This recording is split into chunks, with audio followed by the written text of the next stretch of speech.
Well, commercial loan delinquencies are going out of control. I'm going to kind of go over a few things that are happening in the commercial space and which part of the commercial space is being affected most. So let's get started. And by the way, my name is Maciek Zaremba. I'm a real estate agent in Sarasota, Florida. And right now, this is where I am. This is the Red Bug Slow Preserve, and it is located at 5200 Beneva Road in Sarasota, Florida. But we need to kind of get started and talking about what's actually happening. Like, one thing that you probably have heard about 2 years ago, maybe 1 year ago, is how real estate, the commercial sector, is going through turmoil because a lot of the loans that are given for commercial space, like multifamily, offices, medical offices, and so on, is actually given by the smaller banks, the local banks. And the portfolios of those banks many times are heavily reliant on the local commercial sector. And those are not 30-year fixed rates. Those are short-term, maybe 3-year, maybe 5-year, maybe 7-year loans. And guess what's going to happen? Those loans are going to come due because the problem is that those loans are currently experiencing very high delinquency rates.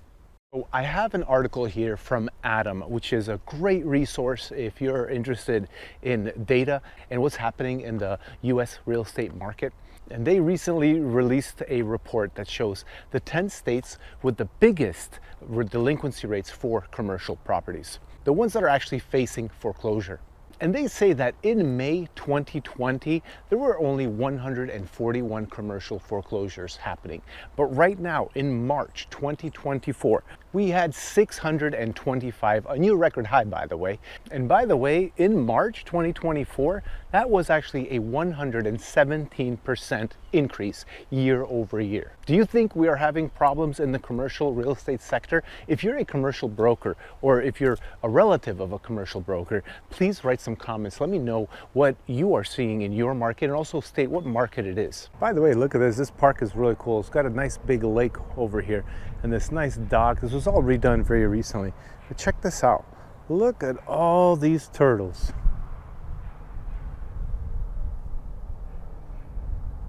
So which states actually had the most commercial foreclosures? Well, number one by far is California. Out of those 625, they had 187 of them. And I live in Florida. I don't know exactly what's going on in California, but here's what I do know is that a lot of Californians are moving to Florida. I know the tax rates are going out of control. The rich tax got implemented. I know a lot of people are not happy with the way the government is being run there. So whatever it is, commercial is suffering. Obviously, San Francisco is suffering a lot. So whatever is happening, I welcome all of y'all Californians to come down to Florida. And by the way, those 187 foreclosures marked a 405% uptick from the same period last year. 405%. That is absurd. So what is going on in California? Why is it that over there the foreclosures are happening so much more than any other state? Ever since November 2023, the number of commercial properties that have been foreclosed on in California has been above 100 every single month, and they've been ticking up every single month. So, like I said, California is leading the way, but what other states have major foreclosures in the commercial sector? Well, number two is New York. They had 61. And mind you, this is only for the month of March 2024. Florida was a close third with 60. But still, that is like 1/3 of what happened in California. Texas comes in next at the fourth highest, which was 55. New Jersey, 42. Pennsylvania, 27. And then it goes down from there. Now, what I'm finding really interesting in this article that Adam released is actually the year-over-year changes for these top 10 states that are having these commercial foreclosures. I'm just going to read off the year-on-year growth. So what that means is from March 2023 to March 2024, how many more foreclosures do they have in March 2024?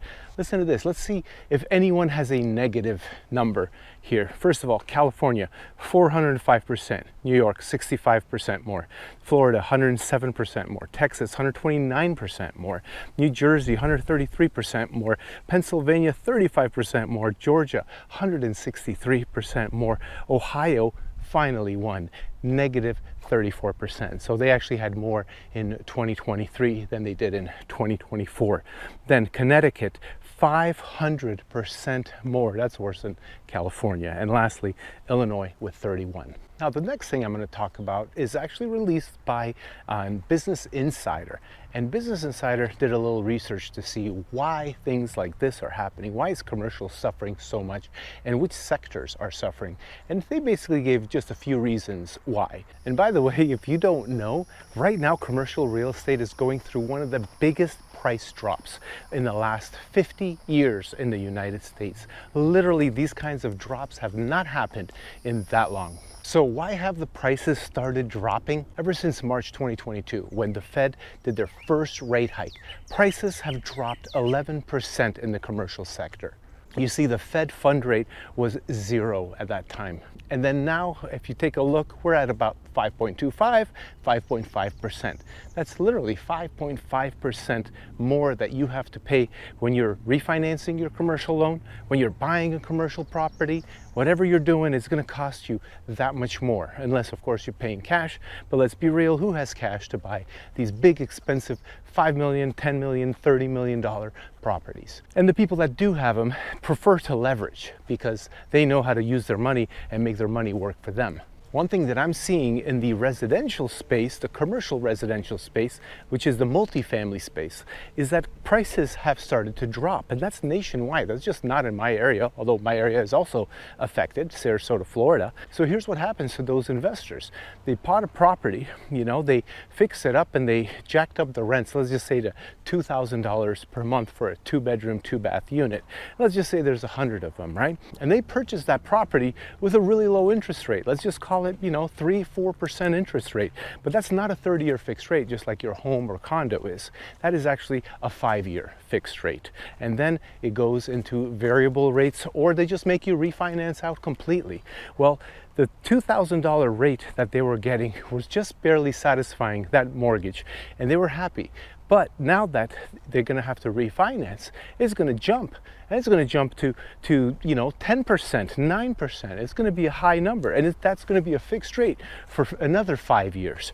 But at the same time, the prices of the rentals are going down because there's a lot more multifamily being built. You can look that up. How many multifamily units are about to hit the market in the next 5-6 months? You go into 1 to 2 years. All these things are being built everywhere. Almost every state is experiencing multifamily apartment growth. So what's happening is those rates are going to come down for the 2-bedroom, 2-bath units from 2,000 to, maybe 1950, then 1900, then 1850. All the while, your insurance rates are going up. Don't get me started on insurance. That's getting totally out of hand and ridiculous. Then your property taxes are going up because you've improved the property in order to fetch a higher market rent for those 2-bedroom, 2-bath units. And then top it off with a refinance because it took you a little while to fix this place up and stabilize the asset. And now you're paying, on a slightly under 10%. So now you're underwater, basically. And who's going to rescue these people? I'll tell you who's going to rescue these people. Foreign money that requires smaller returns on investment. But they're not just going to buy. They're going to really undercut you. And sometimes they go directly to the bank, the small bank that I was talking about at the beginning of the video, that gave you that loan. And since they know that they're going to be stuck in a bad position if that client does not refinance out, they're starting to look for people to buy that property. And sometimes they'll be even willing to take a loss. Not the owner, the bank. The bank might actually settle for less than it's worth because they need to keep the money moving. They need to keep moving the money that they get and keep lending it out and making more money than the Fed fund rate charges them. But there is a little bit of light at the end of the tunnel if you're a fool and if you believe this. But the federal government, Jerome Powell, Fed chairman, is saying that we're going to have, well, he was saying we're going to have possibly 3 rate cuts in 2024. Wonderful. Now, 3 weeks ago, we had a report come out, and that expected 3 rate cuts got dropped down to maybe 1.6 rate cuts. Now, the markets were saying something different. They were saying, oh, actually, we're going to have closer to 6 rate cuts. I don't know what the heck the markets are saying now, because they're obviously so far wrong, so off that they don't even know what they're talking about. But even the federal government, what they were saying, they still don't know what they're talking about either. So at this point, we're supposed to have 1.6 rate cuts. And will that save those multifamily investors? Well, let's do some numbers real quick, number crunching. Look at it this way. You bought something for, let's just say $10 million, a commercial piece of property. And let's just say you bought that property at a 4% interest rate, 5-year fixed. Well, your 5 years is starting to dry up, right? And you need to refinance. And today you go out there, you're going to pay 8.5%, 9%, okay, on that refinance, right? And you may or may not get that loan because you may not appraise at the right price in order to get that loan. However, let's just assume you will. Is it worth waiting, the last 6-7 months that we have left of the year so that we hope that the interest rates fall twice or 1.6 times? And then when they do fall, what kind of cuts are the federal government going to do? Are they going to cut it 0.5 percentage point? So instead of paying, 8.5, you're going to pay 8%? Or are they going to do just 1/4 or 1/8 of a point? Or maybe they'll do like 3/4 of a point to try to look like the hero, right? That's what my prediction is, that they're going to do 0.5% or 0.75%, and they're going to do it one time only, and then the next Fed meeting is going to go right back up again. The FOMC meetings are basically saying that the inflation is taking longer to get under control, and right now things are not looking good for the people who are wanting to borrow money from the federal government. And as soon as the jobs reports start coming out to be bad, which I'm expecting them to be bad because I'm hearing a lot of rumors out there that there are not many jobs out there. Go ahead, go apply for a job, see what you can get. And you're probably not going to get an offer that is significant. A lot of people are taking second jobs out there right now. So basically, as soon as those jobs reports start coming out really bad, they've been coming out good, but as soon as they start coming out bad, what does the federal government do? They start tightening the money supply. Oh, what does that mean? Easy. That means they stop giving out loans. Now, small banks have already taken a significant pullback in how and what kind of loans they're going to be offering for the commercial sector. For example, I had a client who in November was trying to buy a 6-unit residential building. Nothing crazy, but it's a commercial loan. I mean, it was like $700,000-800,000. It was nothing significant. And all the local banks denied, not because of a lack of experience or because the numbers didn't make sense. No, they just stopped lending money. So right now we are expecting the entire residential multifamily space to be the one that gets hit the hardest. Now, you've probably already heard, oh, this is kind of interesting. You've probably already heard that the office space is another one, and that is true as well. See, after COVID hit and the pandemic was in full force, a lot of companies went to work from home, and some are coming back to the office, but many just got more efficient. All they did is they said, okay, you work from home, but you over there, you're fired. So the workforce actually shrunk a little bit for a lot of people, for a lot of companies, and then they eliminated unnecessary offices. Great for them. They're doing the right thing for them. They were spending unnecessarily.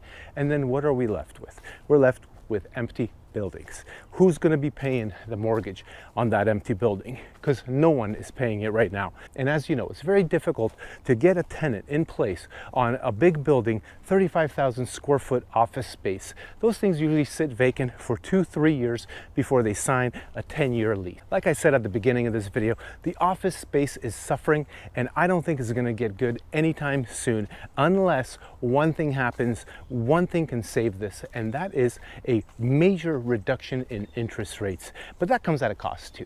If they do a major rate cut, or let's just say in 2024 and 2025, they do 16 rate cuts and we're back down to the 0% rate. What's the good news about that? Well, we're not going to have crazy amounts of defaults and foreclosures. But what's the bad part? Inflation. Everything's going to cost more.